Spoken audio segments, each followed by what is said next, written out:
আসসালামু আলাইকুম। সর্বশেষ আপডেট বাংলা সংবাদ। শুরুতেই শিরোনাম। শুরুতে জানিয়ে দেব গুরুত্বপূর্ণ সংবাদ। ডক্টর ইউনূসকে সরিয়ে সামরিক অভ্যুত্থান হচ্ছে।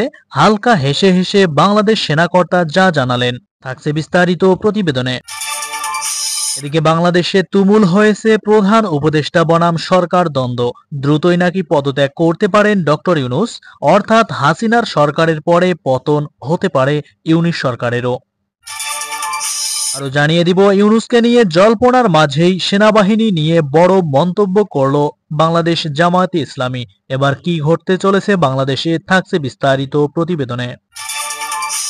এদিকে যুদ্ধাপরাধ ট্রাইব্যুনালের রায় বাতিল করে জামায়াতের নেতা আজহারকে বেকসুর খালাস দেয়া হয়েছে।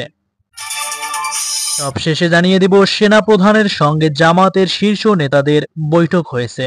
আর সেই গোপন বৈঠকে কি কথা হয়েছে, থাকছে বিস্তারিত প্রতিবেদন। এতক্ষণ শুনছিলেন সংবাদ শিরোনাম, এবার বিস্তারিত। ইউনূসকে সরিয়ে সামরিক অভ্যুত্থান হচ্ছে। হালকা হেসে বাংলাদেশ সেনাকর্তা বললেন। সোমবার সামরিক অভ্যুত্থান নিয়ে প্রশ্নের প্রেক্ষিতে বাংলাদেশের সেনা সদস্যের মিলিটারি অপারেশনসের ডিরেক্টরেট কর্নেল মোহাম্মদ শফিকুল দাবি করেন, নির্বাচন নিয়ে যথেষ্ট আলোচনা হয়েছে। এই বিষয়টা আর কোনো কথা বলতে চাইছে না বাংলাদেশ সেনা। আর সেনা যে ক্ষমতা দখল করতে চায় বা সেনার ক্ষমতা দখলের কোনো ইচ্ছা আছে তা নিয়ে কোনো আলোচনা হয়নি। আর ঢাকার সেনানিবাসে বসে বাংলাদেশের সেনার প্রতিনিধি যখন সেই উত্তর দেন, তখন তার মুখে একটা হালকা হাসি লেগেছিল, যা অত্যন্ত তাৎপর্যপূর্ণ বলে মনে করছে সংশ্লিষ্ট মহল। কারণ 2024 সালের আগস্টে হাসিনা সরকারের পতনের পর থেকে বাংলাদেশের সামরিক অভ্যুত্থান নিয়ে যে কোণাঘোষা চলছে তা গত কয়েকদিনে আরো বৃদ্ধি পেয়েছে। কারণ দিন কয়েক আগে বাংলাদেশ সেনাবাহিনীর প্রধান জেনারেল ওয়াকারুজ্জামান জানিয়েছিলেন, ডিসেম্বরের মধ্যেই নির্বাচন প্রক্রিয়া শেষ করে দেওয়া উচিত। আর সেই মন্তব্যের পরেই জল্পনা তুঙ্গে উঠেছে যে মোহাম্মদ ইউনূসের নেতৃত্বাধীন সরকারের সামনে কি ডিসেম্বর পর্যন্ত সময়সীমা বেঁধে দিয়েছে বাংলাদেশ সেনাবাহিনী, তারপরই সামরিক অভ্যুত্থান করা হবে।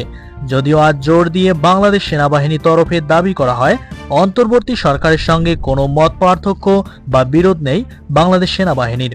হাসিনা সরকারের পতনের পর থেকে বাংলাদেশের স্বার্থে সকলের সঙ্গে হাতে হাত মিলিয়ে কাজ করা হচ্ছে। অন্তর্বর্তীকালীন সরকার যে নির্দেশ দিচ্ছেন সেটা মেনেই কাজ করা হচ্ছে বলে জানিয়েছে বাংলাদেশ সেনাবাহিনী। এদিকে বাংলাদেশে তুমুল হয়েছে প্রধান উপদেষ্টা বনাম সরকার দ্বন্দ্ব।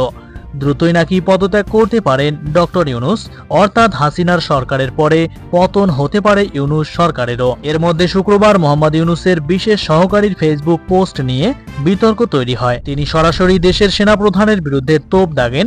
ডাক, টেলিযোগাযোগ ও তথ্য প্রযুক্তি মন্ত্রণালয়ের দায়িত্বপ্রাপ্ত প্রধান উপদেষ্টার বিশেষ সহকারী ফয়েজ আহমেদ মন্তব্য করেছেন, সেনাবাহিনীর রাজনীতিতে নাক গলাতে পারবে না। বাংলাদেশের সংবাদ মাধ্যমে প্রকাশিত প্রতিবেদন অনুযায়ী তিনি বলেন, পাশাপাশি সেনাবাহিনীও রাজনীতিতে নাক গলাতে পারবে না। আজকের দুনিয়ায় কোনো সভ্য দেশের সেনাবাহিনী রাজনীতি করে না।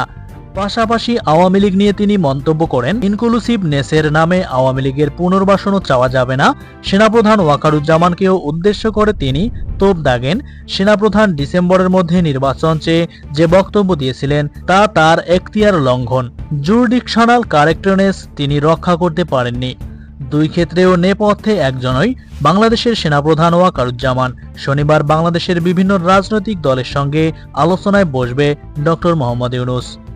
এবার ইউনূসকে নিয়ে জল্পনার মাঝেই সেনাবাহিনী নিয়ে বড় মন্তব্য করল বাংলাদেশ জামাত ইসলাম। কি ঘটতে চলেছে বাংলাদেশে? দেশের মর্যাদায় অবদান রয়েছে সেনাবাহিনীর। এই আবহে বাংলাদেশ সেনাকে কোনোভাবেই বিতর্কিত করা যাবে না, এমনটি সতর্ক করলেন জামাতের আমির শফিকুল ইসলাম। তার দাবি, বাংলাদেশের সেনাবাহিনীকে বিতর্কিত করা হলে তা দেশের জন্য ঝুঁকিপূর্ণ হতে পারে। এই আবহে তিনি সেনাবাহিনী নিয়ে নেতিবাচক যে কোনো ধরনের মন্তব্য করা থেকে সকলকে বিরত থাকতে আহ্বান জানিয়েছেন। উল্লেখ্য, সাম্প্রতিককালে প্রধান উপদেষ্টা ডক্টর ইউনূসের সঙ্গে সেনাবাহিনী প্রধান জেনারেল ওয়াকারুজ্জামানের দূরত্ব তৈরি হয়েছে বলে জানা গেছে। দেশের রাজনৈতিক পরিস্থিতি এবং সমসাময়িক ঘটনা প্রবাহ নিয়ে সেনাপ্রধান ওয়াকারুজ্জামানের সঙ্গে বৈঠক করেছেন বাংলাদেশ জামাতে ইসলামের শীর্ষ নেতারা। দলের একটি সূত্র জানিয়েছে, গত শনিবার রাতে সেনানিবাসে বৈঠকে অংশ নিয়েছেন জামাতের আমির ডাক্তার শফিকুর রহমান। এবং নায়েবে আমির সৈয়দ আব্দুল্লাহ মোহাম্মদ তাহের। সোমবার সংবাদ মাধ্যমকে বৈঠক সম্পর্কে আব্দুল্লাহ মোহাম্মদ তাহের বলেন, আসলে এটা তো সৌজন্য সাক্ষাৎ ছিল, আর সামগ্রিকভাবে বর্তমান পরিস্থিতির ব্যাপারে কিছুটা কথাবার্তা বলেছি, এই আর কি। কি বিষয়ে আলোচনা হয়েছে জানতে চাইলে তিনি বলেন, সেনাপ্রধান বা সেনাবাহিনীর কারো সঙ্গে আমাদের ফরমালি বা আনুষ্ঠানিক কোনো বিষয়ে আলোচনা হয়নি।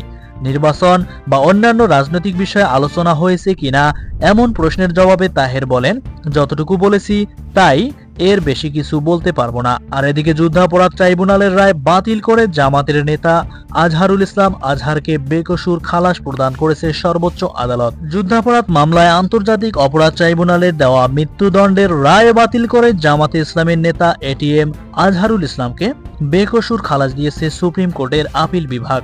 আজহারের আপিল শুনানির পর প্রধান বিচারপতি সৈয়দ রেফাত আহমেদের নেতৃত্বাধীন আপিল বিভাগের 7 বিচারকের পূর্ণাঙ্গ বেঞ্চ মঙ্গলবার এই রায় দিয়েছেন।